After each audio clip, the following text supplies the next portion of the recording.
I made mistakes and stuff, but this one, I'm never going to second guess it.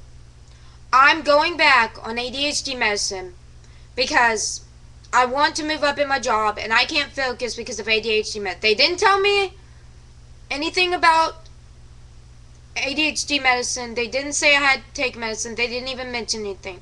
But they did mention that I talk a lot. And they didn't mention that I'm immature with running my mouth. And my process is always faster. And I just think and think and think. And then I speak it, what I'm thinking. And I've also learned a lot about what not to say to a boss, which I've been doing all the wrong things. I found this on a website. I forgot which one. But here's what it says. 15 things not to say to your boss. I'll tell you which ones I did. I'm only doing this job for money. I messed up on that one. I did that the other day. I'm broke in debt, one step away from bankrupt. Your finances worries are not your boss's concern. I didn't break that one. No boss, and back to number one, why they say I'm only doing it for the job. No boss wants to hear that your solely motivation showing up is your paycheck. I'm going to quit after I fill in the blanks. No matter how noble your future plans are, you may not be safe to start your own company or go to grad school, for example. It's usually best to keep these plans to yourself or to refer to them only vaguely. If your boss knows there is a definite end date to your employment, he or she may start to shop around for your replacement before you are ready to leave. I partied a little too hard last night. I've done this one.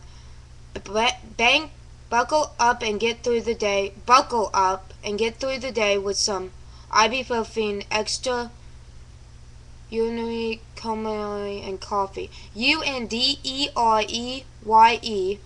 and then space CONCELER and coffee.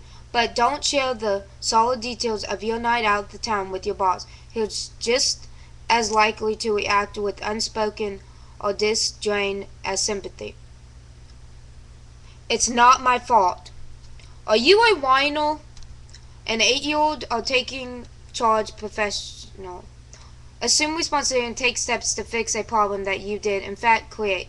And if you are being wrongly blamed for a problem, say, let's get this to the bottom of this. What can we do to make it right? It's much more effective than saying it's not my fault. I definitely have broke this one a million times. I'm bored. This job is boring. That's the one rule I've broken a million times, is that one. Didn't your mother ever tell you that only boring people get bored? No, but okay. If you're constantly gelling on your thumbs, asking for extra work, and be as specific as you can, and if you're busy but think your assigned task are less than stimulating, start strategizing about how you can get the job you want, either with your company or anywhere else. Well, ADHD medicine is how me keeping home life, my past, in the past, me stop looking at my boss as my friend and just don't talk to him and respect him, but don't tell him what I'm thinking. Just keep it as boss and co-worker relationship, and don't go around talking about your boss to everybody. And if you have a problem, go to your boss first, not everybody in the hospital. And trust him, and trust yourself, and don't tell him you're behind 3 hours before your shift is, because that shows your lack of confidence.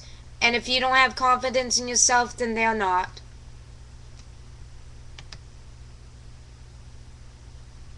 My job is too easy. I think I've said that. Sure, you may think a monkey could do your job, but don't give your boss any ideas. Your company could probably pay a monkey less than it pays you. I can't work, so I hate him. Involve your boss in personal conflict should always be your last resort. So usually you are being threaten, scope, encourage to participate in unethical behavior, or your colleagues or customers is encouraging and other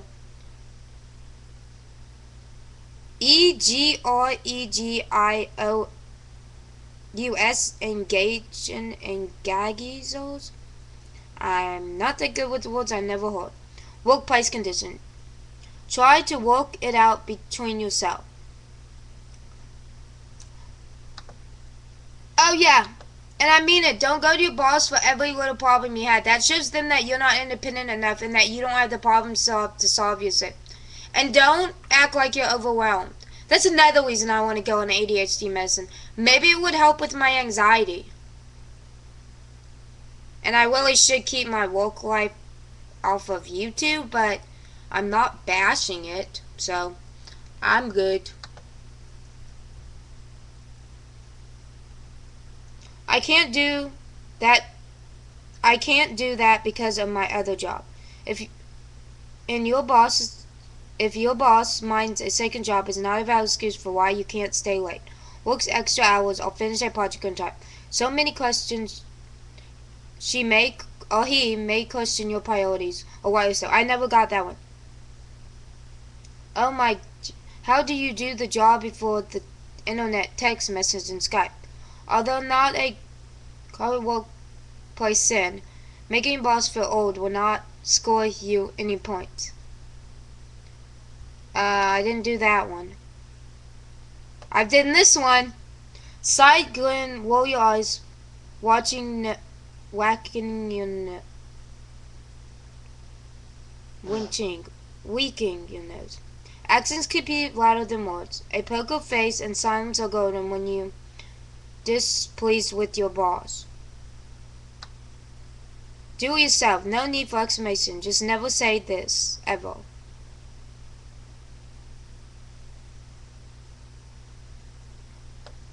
Never mind. Forget never going to the boss about problems.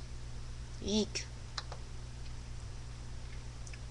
It's always been done this way. I do this too, I think. You don't want to gain a reproduction in an inflatable dinosaur, so keep an open mind about how you do your work. And if you're convinced that a new way of doing things is going to harm your company, present your cause without using, because that's the way we always done it, to support your position. Let me set up. Avoid the urge to play matchmaker for your single boss. The potential benefits are outweighed by the potential risks. For that matter, any social with your boss, even something as simple as finding him on Facebook, can cause you to share too much information, so constantly limit social interaction entirely. I haven't broke the Facebook rule with this one, but I did with I asked about Facebook with the other one. And I've broken the rule about limiting social interactions entirely. Sorry, I must have drifted off. Come on, wake up. If you get caught with your eyes closed, fight deep.